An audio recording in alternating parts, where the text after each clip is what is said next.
Hey, it's Andrew Huang.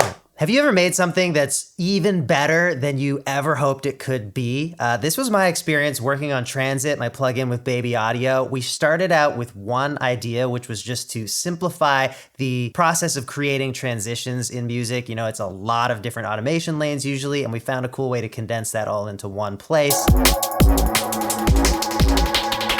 But as we brought this thing to life, we discovered so many cool new things that you could do with it. And then when we put it out, all these people that started using it started discovering cool new things that they could do with it. So in this video, I'm just gonna show you a whole bunch of cool music production tricks that are really easy and fun with Transit, although you don't have to have Transit for most of them. And none of these are the main use case for Transit. It's all bonus to how we've packaged it and talked about it. So let's work our way up to the most exciting stuff. We'll start with just using Transit as a static effect. I'm gonna put it on this vocal sample.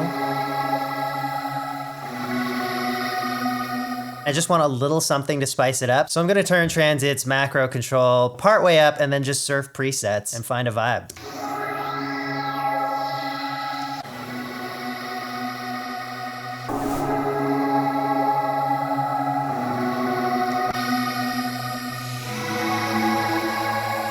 One spot where I love Transit for static effects is doing vocal accent lines or like different sections having different vocal sounds. That is something I always struggle to dial in with my productions because I'm just like, the vocal already sounds good, but now I want the verse sounding a little different from the chorus, sounding a little different from the pre-chorus, or just like one line you want an effect on it. And to be building up a whole effects chain for one line of lyrics, you know, it's worth it in the end, but you always have to kind of overcome the idea that you're gonna put that much work into that one little spot. Transit is great in those cases where you can preset serve, you can randomize, you can try a lot of different things out really quickly. I dove into the deep end, 'cause I thought I could swim. I dove into the deep end, 'cause I thought I could swim. I dove into the deep end, 'cause I thought I could swim. I dove into the deep end, 'cause I thought I could swim. Even if you're using it as a static effect, you still have the option to automate the macro a bit. And instead of thinking of it like a transition where you're going from 0 to 100, just have it move a little bit around the sweet spot that you found for your static effect.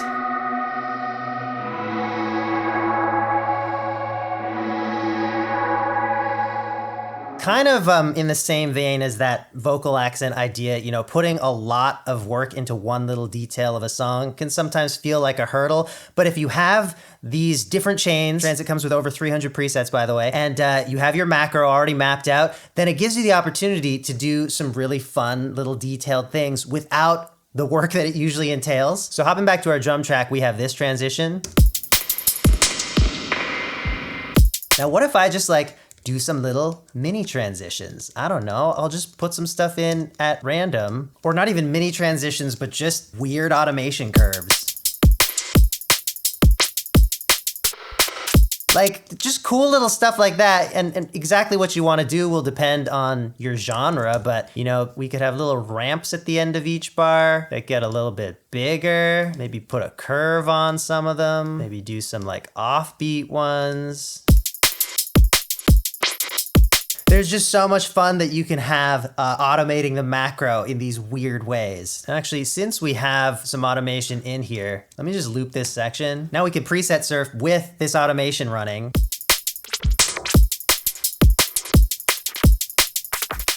What?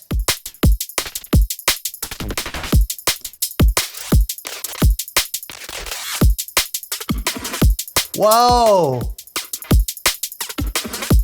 That's so fun. Imagine trying to do this with like independent plugins, or even if you have racks that you've built already, you know, switching between all the racks and copying this automation to them. This is just so fast and fun to work with, and you can be changing these presets as you're resampling. So you just grab all this audio, doing all these variations, and then add it into your track.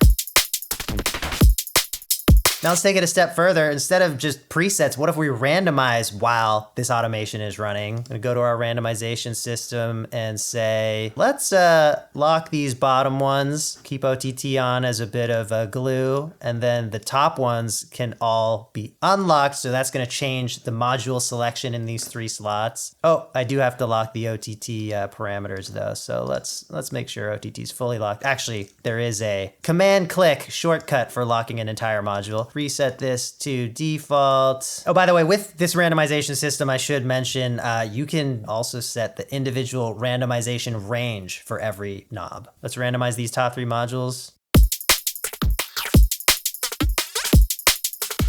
And remember, whenever you found something you like, you can go in and tweak it. Using a lot of random or trying out tons of different presets is really about showing you what possibilities there are, you know? Rather than thinking you have to build your effects chain from the ground up and have some kind of vision for it, it's just like, show me some places that I could end up and I'll see if anything speaks to me and then I'll go in and hone it.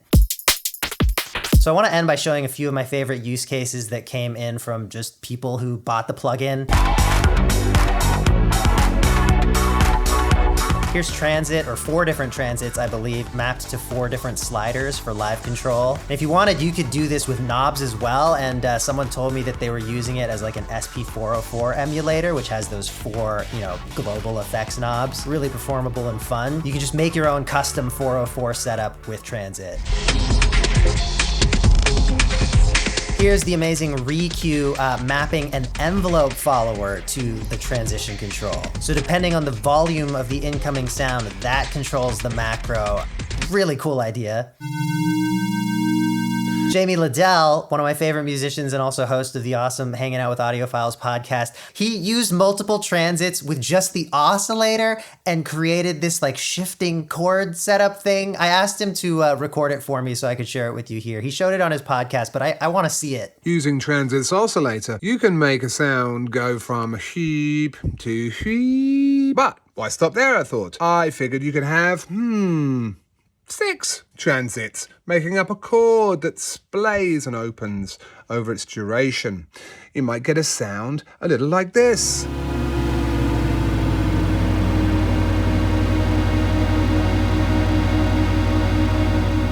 All right, I'm saving one of my favorite things for last, and this came in from Clinton Beecher. I actually featured this comment already on my video about my new pink experimental guitar. Clinton said, plug your guitar into transit and hit random. And it's amazing. It is a great pedal board. It is like a pedal board where you can just randomize stuff.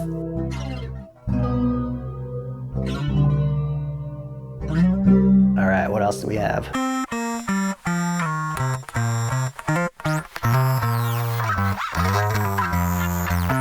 Let's hit it again. This comment inspired me so much that I actually had to go in and make a bunch of guitar presets for transit, which are now included in the 1.1 update. So just plug an instrument into transit and mess around. Mess with the macro control, mess with the randomization system. So currently transit is on a launch sale for 40% off. Scoop it up. If you're already using transit and you found some other weird use case for it, I would love to know what that is. Please leave a comment. I want to try all the cool things that you can do with this plugin. And yeah, thanks for watching. I'll see you in the next one.